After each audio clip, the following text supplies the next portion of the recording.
ეს კითხვა როდის გავიმარჯვებთ ქართულ ოცნებასთან ჭიდილში, ბრძოლაში, ომში მეთქით ამამად ვიტყვი. პასუხგასაცემია ისევე როგორც პასუხგასაცემია კითხვა როგორ გავიმარჯვებთ. ანუ რა არის ჩვენი გამარჯვების საფუძველთა საფუძველი, საწინდართა საწინდარი. რა მეთოდები უნდა გამოვიყენოთ, ცხადია მშვიდობიანი მეთოდები ეს ყველა ვიცით, მაგრამ როგორი უნდა იყოს ჩვენი ბრძოლის ტაქტიკა. პასუხგასაცემი კითხვებია ეს. მაგრამ მესამე კითხვაც აქტუალური ხდება ამასობაში და ეს კითხვა ასეთია, გავიმარჯვებთ კი საერთოდ? გარშემო ისეთი საინტერესო პროცესები და მნიშვნელოვანი პროცესები მიმდინარეობს, ისეთი ტექტონიკური ძვრებია, რომ ქართული სახელმწიფო იმ ძვრებს ფეხს ვერ უწყობს და რაღაცი ფეხს ვერ უწყობს და ყოველი შემდგომი დღე არის კატასტროფა ჩვენი სახელმწიფოსთვის, ყოველი შემდგომი დღე ქართული რუსული ოცნების მართლობისა.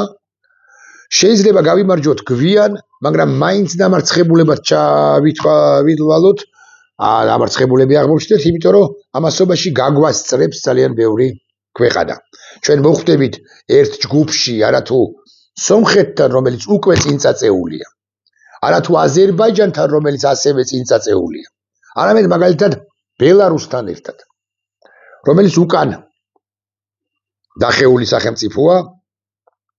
და ლუკაშენკა კიდევ უფრო ძლიერია 2020 წლის კრიზისი გადალახარა, გადააგორა რა. დაუბრუნდები კითხვას თქვენის ნებართვით, როგორ გავიმარჯვებთ. ჩვენს რიგებში არიან ადამიანები, ვუბრუნდები ერთგვარად წინა ვიდეო ბლოგის თემას, რომლებსაც კარგად და ბოლომდე გასიგრძე განებული არ აქვთ, რა ეგზისტენციურ და კონცეპტუალურ ომში იმყოფება ჩვენი ქვეყანა და ჩვენი ქვეყნის ის საზოგადოება, რომელსაც თავის მხრივ კარგად ესმის, რომ ჩვენ ვუპირისპირდებით არა მხოლოდ ქართულგვარიან რუს ივანიშვილს, არამედ რუსეთსაც, რუსეთის იმპერიასაც, რომლის წარმომადგენელიც არის ბიძინა ივანიშვილი. ჩვენს რიგებში არიან მეთქი, აკი გითხარით, ანუ ამ ადამიანებს ჩვენ ვნახულობთ მიტინგებზე, ეს ადამიანები ხანდახან მაინც საჯარო კომენტარებს აკეთებენ, Facebook-ზე შესაძლოა არიან აქტიურები, ცალკეულ შეხვედრებში მონაწილეობენ. ამ შეხვედრებში მონაწილეობის დროს თავს აქნევენ არა მორჩილად, არამედ ესე დამაჯერებლად, თითქოს ყველაფერი კარგად იციან, თითქოს ხვდებიან რა მდგომარეობაშიც არის ქვეყანა, მაგრამ მეორე დღეს, მეორე კვირას, მეორე თვეს, მეორე შემთხვევაში ისინი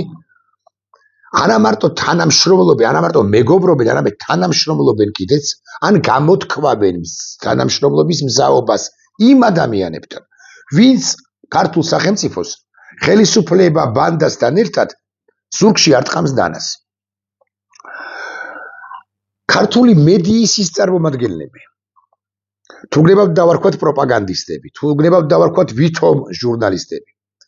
რომლებიც ახლა არიან სახელისუფლო, აი ახლა დღევანდელი რიცხვით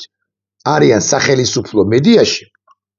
უკლებლივ ყველა დამოუკიდებლად იმისა, მათ ვიცნობთ, არ ვიცნობთ, მეგობრობდით, კარგი ურთიერთობა გვაქვს, გქონდა, ტკბილი, თბილი სუფრებზე შევხვედრი ვართ, ვუღიმით თუ არ ვუღიმით. დამოუკიდებლად ამისა არიან, გავბედავ და ვიტყვი ასე, მეტი დამნაშავეები, ან არანაკლები დამნაშავეები იმაში რა მდგომარეობაში აღმოჩნდა ჩვენი ქვეყანა.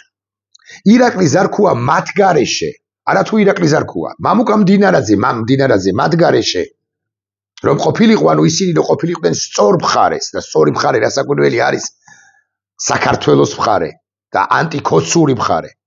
მამუკა მდინარაძე, შალვა პაპუაშვილი, ნინო წილოსანი, ვოლსკი, სოზარ სუბარი, სხვები და სხვები, ინტელექტუალებად წოდებული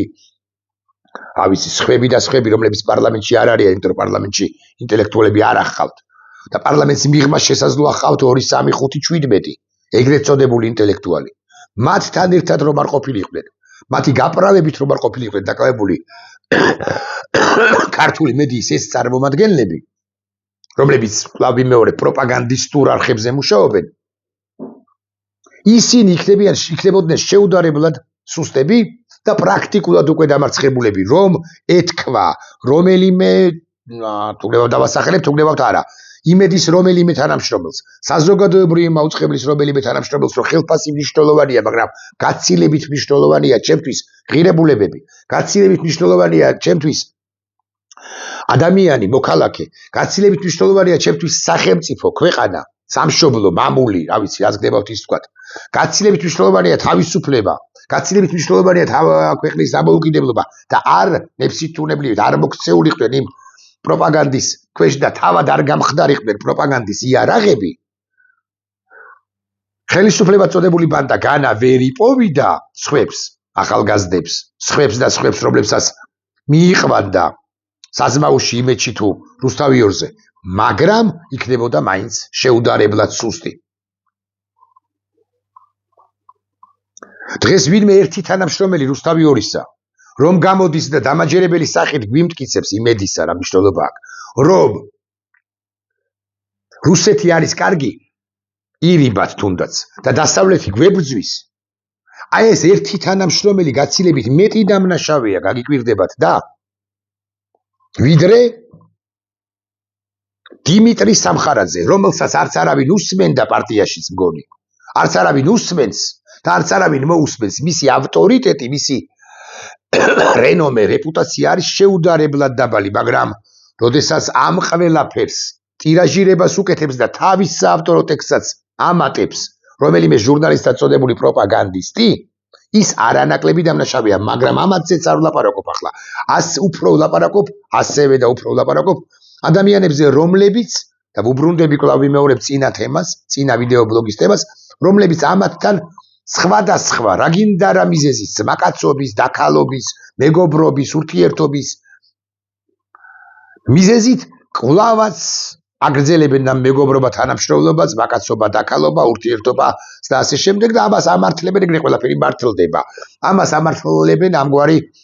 სოფისტური არგუმენტაციით, რომ ჩვენ ერთი ცაკ ხურავს, ჩვენ ერთი ქვეყანა გვაქვს, ჩვენ ერთ საზოგადოებაში ვართ, ჩვენ და ურთიერთობა გვჭირდება, რომ იქნება და იმათმა დაიჯერონ ჩვენს დავიხევთ უკან, მაგრამ იმათმაც უნდა დაიხიონ უკან და ასე შემდეგ. ისინი დამხევები უკან არ არიან. უმალ ზურგში ჩაარტყავენ დანას. გასულ სახელმწიფოსაც კი არა თუ მეგობარს, ახლობელს და ასე შემდეგ და უკვე ჩაარტყეს მეთქი, ასე თუ ვიტყვი, სულაც არ გადავაჭარბებ.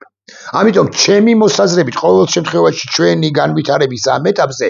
ნაკლები და ნაკლები ურთიერთობა უნდა გქონდეს ადამიანებთან, რომლებიც არიან საჯარო სივრცეში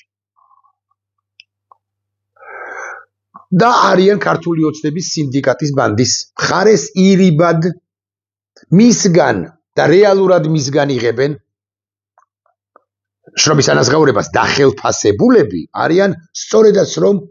იმ პირების მიერ თუ მხრიდან, რომლებმაც ქართულ სახელმწიფოს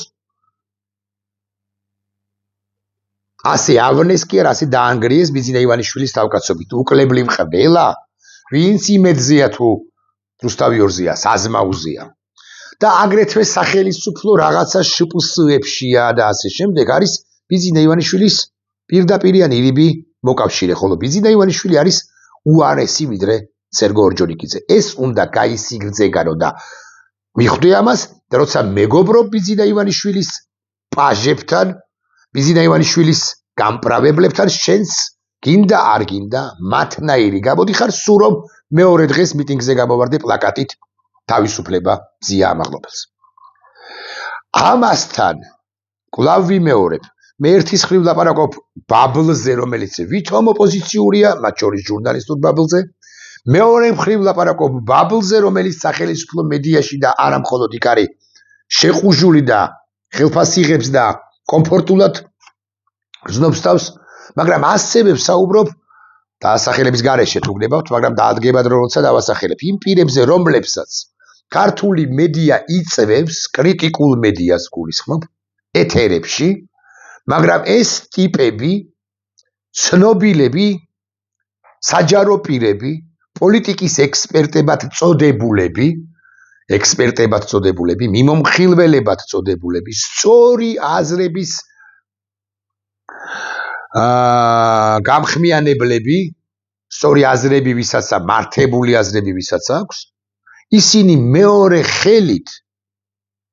თუ მეორე მხრივ ისინი ირიბად თანამშრომლობენ საქართველოს ხელისუფლების იმ პირებთან, ფართო გაგებით ხელისუფლების იმ პირებთან, რომლებიც არიან საქართველოს ხელისუფლებისთვის, ასევე საქართველოს სახელმწიფოსთვის, ასევე ზურგში დანის ჩამრთმელები. მაგალითად, გვარის დასახელების გარეშე ამ ეტაპზე ყოველ შემთხვევაში. მე ვსაუბრობ ერთ პირზე, რომელიც მუშაობს კონსალტინგ გრუპი აქვს, თუ არ ვცდები, გაგვარია ის კაცი თამაზ გაიაშვილთან. გაამიკვირდა სიმართლე გითხრათ. როდესაც გავიგე, რომ ეს კაცი მუშაობს თამაზ გაიაშვილთან. თამაზ გაიაშვილს რაღაც კონსულტაციებს უწევს, ეს თამაზ გაიაშვილი ვინ არის? აირზენა, ხო ინგა, ხო არ ვცდები? აირზენა. რომელიც არის თავად ამ დიდი ბანდიტური რუსული ხელისუფლების პირდაპირ მნიშვნელობით არა, მაგრამ ირიბი წანაზარდი ნაწილი, თანანაწილი, გაგრძელება, დამატება თუ განსაზღვრება, დამატება. თამაზ გაიაშვილი არის მაფიოზი, რომელიც ამ ხნის განმავლობაში არღვევდა და ანგრევდა ამ სახელმწიფოს, კონკრეტულ სფეროსაც ასე ვიტყვი, თქვენის ნებართვით, და საერთოდაც ყოველთვის იქ იყო, სადაც იყო რუსეთი. ამიტომაც მან დანიშნა 1, 2, 17 თუ 4497 რეისი რუსეთის მიმართულებით, ამიტომაც განავითარა ის სფერო, რომელშიც არის ვექტორი არის აღებული აქვს რუსეთზე და არა დასავლეთზე, ასაკვირველია. პარიზში თუ არ ვცდები თუ ვენაში თუ არ ვცდები დაფრინავენ აირზენას თვითფრინავები, მაგრამ ერთი მათი სერვისი არის კატასტროფული. უსაფრთხოება რამდენად გამართულია და სწორია, სიმართლე გითხრათ არ ვიცი, ალბათ სწორია, მაგრამ სერვისი, ალბათ კარგია, მაგრამ სერვისი არის მძიმე, მაგრამ ყოველი ერთი პარიზის წილ უხეშად ჩელიაბინსკში დაფრინავენ 15 ჯერ ან 35 ჯერ. ხო და აი თამაზ გაიაშვილი გასაგები და ილუსტრირებულია ჩემთვის. ხელისუფლება რომ შეიცვლება და თუ შეიცვლება.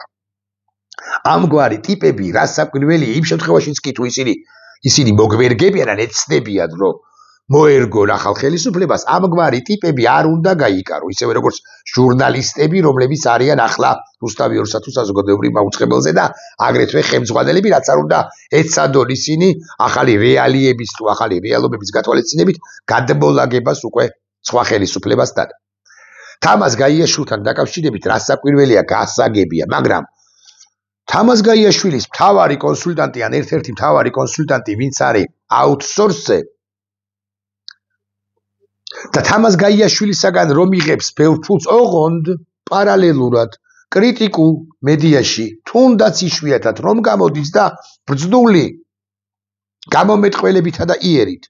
რომ აფრქვევს აზრებს იმის თაობაზე რომ აი თურმე რუსეთი რა ცუდია, ოღონდ რუსეთისგან იღებს თანხას. აი როგორ ებრძვის რუსეთი უკრაინას და რა საშინელ რაღაცას ჩადის, მაგრამ რუსეთისგან, იმიტომ თამაზ გაიაშვილი რუსეთია, რუსეთისგან იღებს თანხას. თამაზ გაიაშვილი თავად თანხას ვერ განკარგავდა, არ ეკნებოდა, ესე გეტყვით, რომ არა ლოიალური დამოკიდებულება მისი ბიზილა ივანიშვილთან და ამ რეჟიმთან. და ესე არ გამოდის. ვილაპარაკოთ ღიად, რომ დღეს და ახლა მაინც არა გუშინ წინ 5 წლის წინ 8 წლის წინ არა, ახლა 2022 წლის 24 თებერვლიდან განსაკუთრებით 2024 წლიდან 23 წლიდან 24 წლიდან ვინც დარჩა თუნდაც ირიბად ხელისუფლებასთან ან ხელისუფლებაში, ის არის მოსაკვეთი სიმსივნე, ასე მგონია მე ყოველ შემთხვევაში ამ ეტაპზე. გამოხდება ხანი, გაივლის წლები, ჩაცხრება ვნებები, გაცივდება და შესაძლოა პირველი მე ვიყო, ვინც შეიძლება დამუშვა შეცდომა და ხელი გავუწოდო და ახლა მიწევს დასახელება, რაღაცა ამას გაიაშვილი ვახსენე, შესაძლოა ხელი გაუწოდო მოქალაქეთა კავშირის ყოფილ წევრს ერთი ხანობა ჟვანიას გუნდის მნიშვნელოვან წარმომადგენელს ერთი ხანობა შემოსავლების მინისტრს მიხეილ სააკაშვილის ფართო გუნდის წარმომადგენელს რომელიც ამას გაიაშვილთან არის ახლა მიშა მაჭავარიანს მე მიშა მაჭავარიანის შვილზე არ ვლაპარაკობ ახლა სიმართლე გითხრათ დღეს პირველად თუ მეორედ მივაქციე ყურადღება მის ერთ ვიდეო ბლოგს თუ ვიდეო ჩართვას სადაც ის ამბობს რომ არც ლურჯები არც წითლები არც ნაციონალური მოძრაობა არც ქართული ოცნება რაღაც მესამე გზა არსებობს და ასე შემდეგ მას აქვს უფლება ახალგაზრდა კაცია ასე იფიქროს შესაძლოა ვიღაცა დაეთანხმოს შესაძლოა არა მე ვლაპარაკობ მიშა მაჭავარიანს და მიშა მაჭავარიანს ჩვენ და სამწუხაროდ და სავალალოდ ჩემზე არ ვიტყვი იმიტომ რომ მე არ მომიწევია ისეთ არასოდეს ეთერში მაგრამ ხანდახან ჩვენს ვეკითხებით ხოლმე თუნდაც ჭკვიანური აზრები გქონდეს ვეკითხებით ხოლმე აზრს რაღაცის თაობაზე და განა რა ლაპარაკობს ხმამაღლა ლაპარაკობს ეფექტურად სოდნე კაციც არის ერთის მხრივ პოლიტიკაში არ მყოფი კაციც არის მეორე მხრივ მაგრამ თუ არ არის პოლიტიკაში ფართო გაგებით მაშინ რას ვეძახით საერთოდ ესეც არ მესმის წავიდაო მამა ჩემი 10 წელი აღარ არისო მისი შვილი სახელი არ მახსოვს მაჭავარიანი რაც ქვია ხო დასერჩილი მყავს ბოდიშ ვიხდი ნახავ თუ ამომიგდო ეხლავე ბოდიშ ვიხდი მისი შვილი გვეუბნება ამას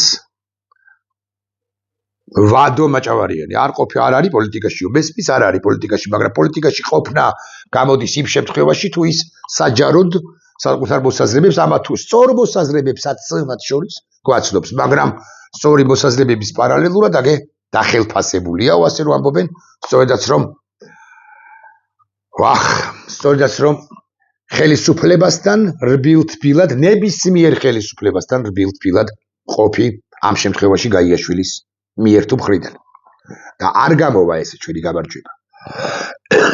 25 ნაბიჯით მორალური თვალსაზრისით უნდა ვუსწრებდეთ წინ ხელისუფლებაში და ხელისუფლებასთან ყოფილ ტიპებს რომ ისინი არ მოგვიტრიალდნენ თუნდაც და არ გვითხრან ის რაც ერთგვარად მაინც სათქმელი აქვთ ფოტო რო გადაიღე არ უბრუნდები ახლა ზალო დუმაშვილს მაგრამ ფოტო რო გადაიღე შენ ლევან ჯავახიშვილთან ზალ შენ ისეთივე ხარ ამას იტყვის ხელისუფლება ან ხელისუფლების ტროლები როგორიც არის ლევან ჯავახიშვილი შენ რა უფლება გვაქვს ელაპარაკო ადამიანის უფლებებზე და ასე შემდეგ როცა ადამიანის უფლებათა დამრღვევების გამპრავებელ ლევან ჯავახიშვილთან თურმე ასე ძმაკაცობდა ამ კრიტიკულ ჟამს 2022-დან 24-დან არ ემიჯნები არ ცდილობ რომ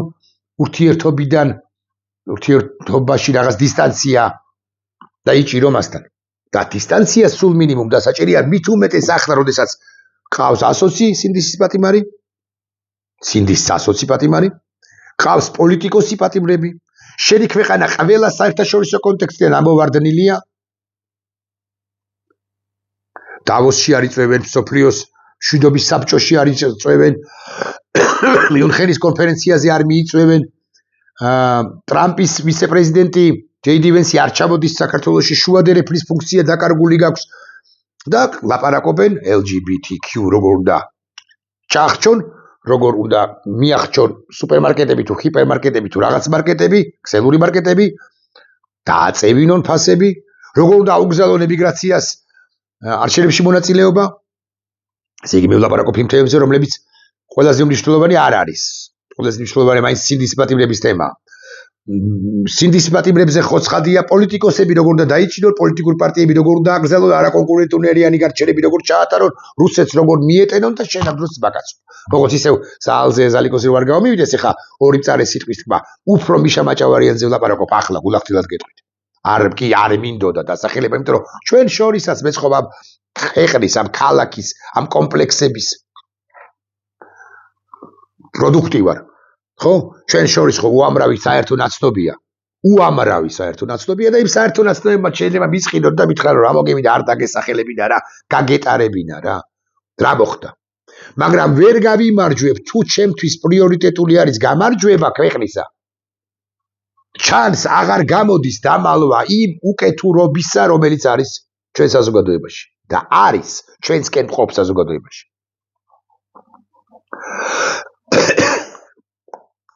ოღონდ მე უკვე ვარც არ დავასახელებ ერთის არ იყოს ეხა დედის გინებით არ გამოვირჩევი და არ წარვდგები თქვენს წინაშე და ღვარძლს არ ამოვაფრქვევ ახლა მე მგონია რომ ამ ლექსიკის გარეშე შეიძლება ლაპარაკი სიმართლის ლაპარაკი სწორი სიტყვების თქმა ამ სიტყვების გამოყენების გარეშე ჩაგრეცხავთ გაგანადგურებთ გაგთელავთ რაღაც ჩაგახჩობთ დედას გიტირებთ გშანთავთ და ასე შემდეგ ეს ტიპები ხელისუფლებაში რომ მოვიდნენ ეს ადამიანები ეს ჯგუფები ხო და ხელისუფლების ბერკეტი თუ ეკნებათ ხელში მე ხო მით უმეტეს ჩაგახჩობენ და ამოგახჩობენ არავის ჩახჩობას არ ვაპირებ მე უბრალოდ მაინტერესებს კი არა პასუხი მაინტერესებს კითხვაზე სწორია თუ არა და რომ ჩვენ ერთგვარად მაინც თანამშრომლობთ საბანებოთ თავი ახლა უკვე მიშა მაჭავარიანზე ვილაპარაკოთ თანამშრომლობთ ქვია ამას